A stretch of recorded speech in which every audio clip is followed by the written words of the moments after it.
Sim, sim, alienígenas do passado eram os deuses astronautas, disso tudo tu já ouviu falar, eu acho, mas o papo aqui vai ser outro, e desse talvez tu não tenha ouvido falar ainda. A Bíblia tem um foco, ela não é muito especulativa, mas dentro da história da igreja cristã, muitos olharam para as estrelas e pensaram isso aí. E se existirem outros mundos? Eu vou trazer um papo sobre o que passou na cabeça desse povo e acho que tu vai te surpreender, especialmente se tu é daquele tipo que acha que a teologia cristã é muito engessada, porque o pessoal foi ousado aí. Vem com a gente. Bem cedo já se especulou sobre vida inteligente, biológica, não humana, mas não era bem o que a gente pensa hoje sobre aliens, como visitantes de outros planetas e coisas assim, mas tem tudo a ver. Quando a gente imagina o desconhecido, hoje a gente imagina outros planetas porque a gente já conhece um pouco melhor o nosso, mas antigamente o pessoal não conhecia. Então eles jogavam essa imaginação primeiro pro Oriente desconhecido, depois pro além-mar, para além dos oceanos, que vai saber o que tinha lá. Os continentes fantásticos do nosso tempo não estão mais na Terra, eles estão no espaço. Vamos começar entendendo as especulações que eles faziam sobre a possibilidade de vida inteligente, biológica, não humana na mitologia, para depois pular para o espaço. Agostinho, então, é o primeiro que vai falar sobre aliens aqui, mas são aliens do tempo dele, que moram na mitologia. No caso, eram sátiros, faunos, sei lá, centauros, o que mais tu quiser. Isso tá em A Cidade de Deus, no livro 4, ele fala de criaturas monstruosas, povos distantes que habitam terras distantes. Palavras dele. Também se pergunta se deve acreditar que certas raças monstruosas de homens, falada pela história gentil no sentido de pagã, descendem dos filhos de Noé ou de Adão. O conceito de ser humano aqui é animal racional. Ora, se existem outros animais que apresentam essa característica da racionalidade, apesar de diferentes fisicamente, devem, portanto, partir do mesmo lugar, descendência de Adão. E se tu não entendeu por que isso é importante para falar de aliens, imagine a gente encontrando outros seres racionais, entendendo que essa racionalidade é uma característica humana, redenção, queda, sacrifício de Jesus, tudo pode ser aplicado a esses seres que também estão no escopo de humanidade. Ou seja, ET também é gente. E é muito louco transferir essa lógica de seres humanoides da antiguidade para alienígenas, especialmente quando a gente imagina alienígenas que são todos praticamente humanoides, esses mais famosinhos, pelo menos da cultura. Todos têm uma cabeça em cima do pescoço, 2 olhos, uma boca, às vezes não tem nariz, mas tem 2 braços, 2 pernas, dedinhos. Tem gente que consegue olhar para um chimpanzé e ver semelhança, teria que conseguir olhar para um alien e ver semelhança também. A forma parece a mesma. Eu não tô dizendo que eu concordo com tudo que eu tô falando. Vai curtindo a informação aí por enquanto, porque para falar nesse assunto eu vou ter que falar de muita doideira também, mas vamos lá. Isso que eu falei, Agostinho, ali, século 4, 5, pertinho da queda do Império Romano Ocidental, aquela época. Agora a gente já vai dar um pulo aí pro final do século XVI. Giordano Bruno, sim, aquele mesmo que foi queimado na fogueira. Esse louco aqui viveu num período de despertar da imaginação, porque a gente tá falando da Revolução Copernicana. E se tu não sabe o que é a Revolução Copernicana, é do Copérnico. Você está me chamando de burro? Um padre que costumava passar muito tempo olhando pro céu na torre da igreja e criou a teoria do heliocentrismo. Ele foi quem elaborou aquele conceito de que o que está no centro do nosso sistema é o Sol e não a Terra. Esse papo de Copérnico realmente despertou a imaginação de muita gente. O Giordano Bruno foi um deles. Giordano Bruno era um cosmólogo, um filósofo, né, por excelência, é claro, mas ele também era religioso, era católico, inclusive era um frade dominicano. O que ele estava propondo, o que ele estava especulando nesse sentido? O universo é infinito, não tem meio, não tem bordas, então nada está marcando o centro, nem o ser humano, nem a Terra, nem o Sol. É bem sofisticado isso pra época. Ele já entendia que o Sol não era também uma coisa única, era uma estrela entre muitas estrelas, com seus próprios planetas, sabe-se lá quantas estrelas, sabe-se lá quantos planetas. E o pulo do gato é que esses planetas, nessas várias estrelas, poderiam ser habitados também, assim como a Terra é. E quem sabe, por vida inteligente também. Ele pegou as criaturas mitológicas de Agostinho e jogou para astros no espaço. Ele tá bem contemporâneo, gente, nesse sentido. No De Infinito Universi Mundi, eu não sei pronunciar, mas é de 1584, ele diz o seguinte: há inumeráveis sóis e uma infinidade de terras que giram em torno desses sóis, semelhante à nossa Terra, e todas essas terras estão povoadas por criaturas vivas. A gente precisa ser justo e dizer que uns caras também pensaram em coisas parecidas antes dele.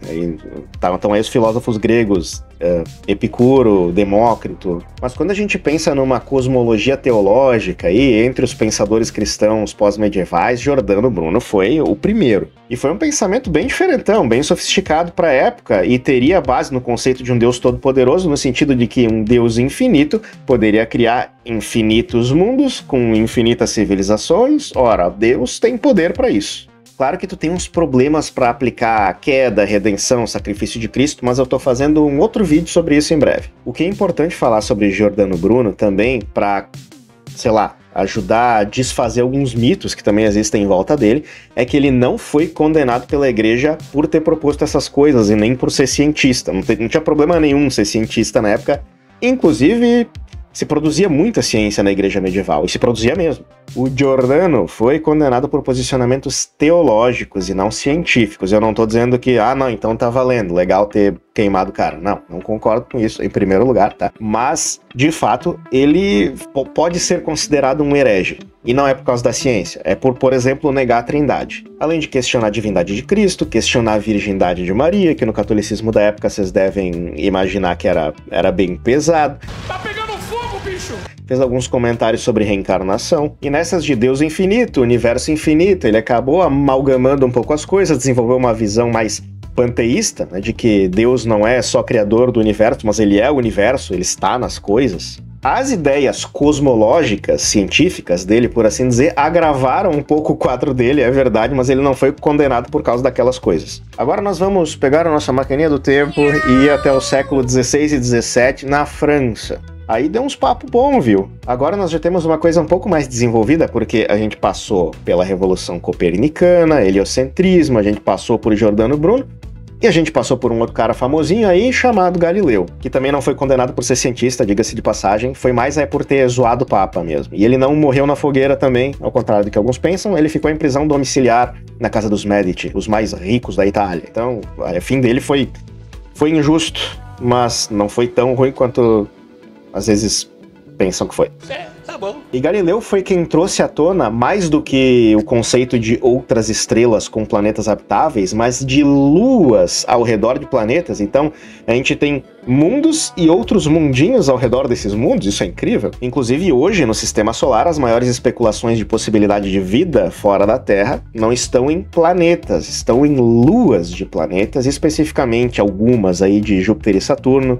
Eu lembro agora de Titã e Europa. Especialmente Europa. Europa em primeiro lugar, aí porque o Sistema Solar também é eurocêntrico. Segundo vídeo que eu faço essa piada, ela nem boa é.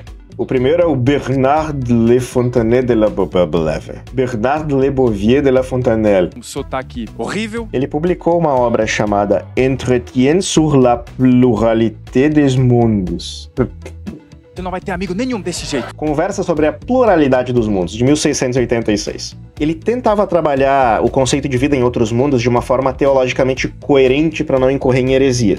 Trechinho do livro. Cada estrela é talvez um sol para outros povos. Quem nos garante que eles não existem e que não nos olham agora, perguntando-se como nós, se há seres em nosso mundo?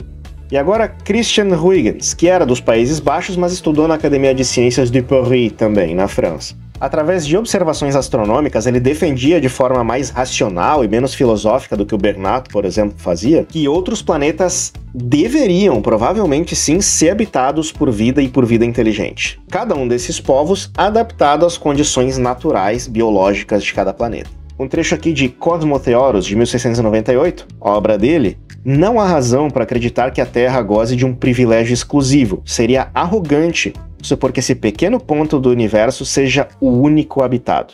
Um dos argumentos dele, que é um argumento teológico, inclusive, é que Deus, sendo sábio, não criaria planetas inúteis. Logo, se ele criou planetas e lugares, deveria ser para que eles fossem habitados por criaturas dele. E seriam seres racionais, com sua própria cultura, sua própria ciência, suas próprias artes e tudo mais. O conceito aqui é que a existência de criaturas assim não negaria a fé, mas expressaria a grandiosidade de Deus. Isso está sendo dito já no século XVII. O livro dele não foi considerado perigoso, não foi posto no índex dos livros desaconselhados e proibidos pela igreja, ele foi recebido mais como um negócio especulativo. Será que essa especulação tem fundamento? Porque, de fato, se nós olharmos para o conhecimento astronômico de hoje, realmente nós temos muitos planetas possivelmente habitáveis, sei lá, pelo menos estatisticamente seria bem possível, porque nós temos muitas estrelas, essas estrelas costumam ter planetas, a gente não consegue contar exatamente nem as estrelas da nossa galáxia,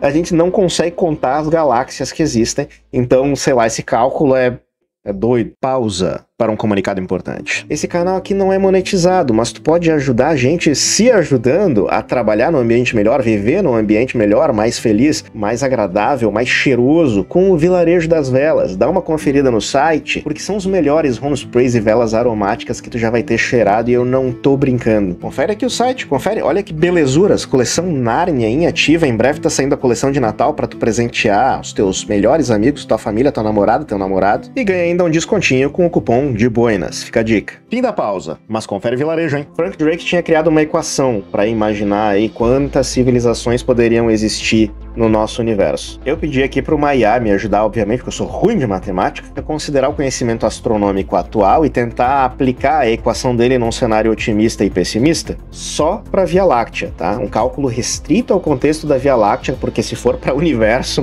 é infinito o negócio. Num cenário pessimista, deveria ter uma civilização capaz de se comunicar com a humanidade na Via Láctea existindo hoje. Num cenário otimista, em torno de 600 civilizações capazes de entrar em contato com a humanidade. Por que elas não se comunicam? Aí tem várias outras teorias de por que isso acontece que nós poderíamos desdobrar aqui, como a da Floresta Negra, que é aquela de que quem sabe que existem outras civilizações ativas se esconde como uma presa que foge de um predador, e por isso a gente deveria ficar quieto na nossa casinha. E tem outras que vão em direção à questão da Terra rara, por exemplo, que aí vai considerar uma análise mais que pessimista, nesse sentido do cálculo, e dizer que nós realmente talvez estejamos sozinhos no universo. Esse canal aqui não é só para cristãos, tá? Não é só para crente, mas eu sou, então eu vou te dar o bônus de uma perspectiva cristã, volta e meia aí. E é legal porque, mesmo que tu não seja cristão, algo vai te acrescentar o conhecimento sobre a opinião de alguém que tem essa fé. E é claro que o pensamento cristão é muito diverso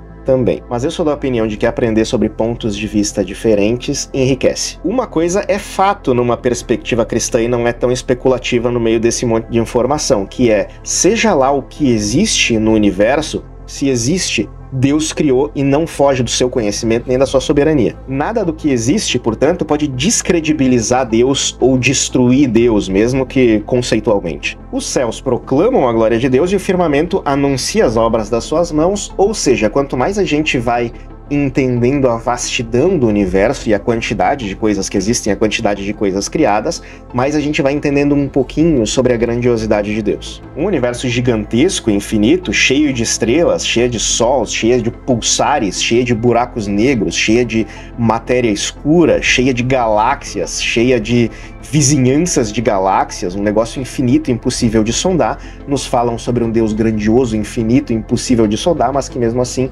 volta os seus olhos para um grãozinho de poeira, um pálido ponto azul no universo que ele decidiu amar. E não porque ele ama o pálido ponto azul, mas porque ele ama aqueles que ele criou e pôs e que emprestou um pouco da sua imagem nesse pálido ponto azul. E é por isso que Deus não simplesmente desiste dos seres humanos quando eles se rebelam. Um amor que não é só da boca para fora, mas que se expressa em sacrifício, porque as ofensas e a rebeldia do ser humano, uma vez que os seres humanos já não conseguem reverter o problema do pecado e nem pagar o preço por ele, juridicamente o próprio Deus resolve entregar um sacrifício valioso e suficiente para resolver esse problema por amor, que é o sacrifício de Jesus, deixando o seu trono desse universo infinito e glorioso para se fazer homem nesse pequeno grão de poeira da criação, por amor.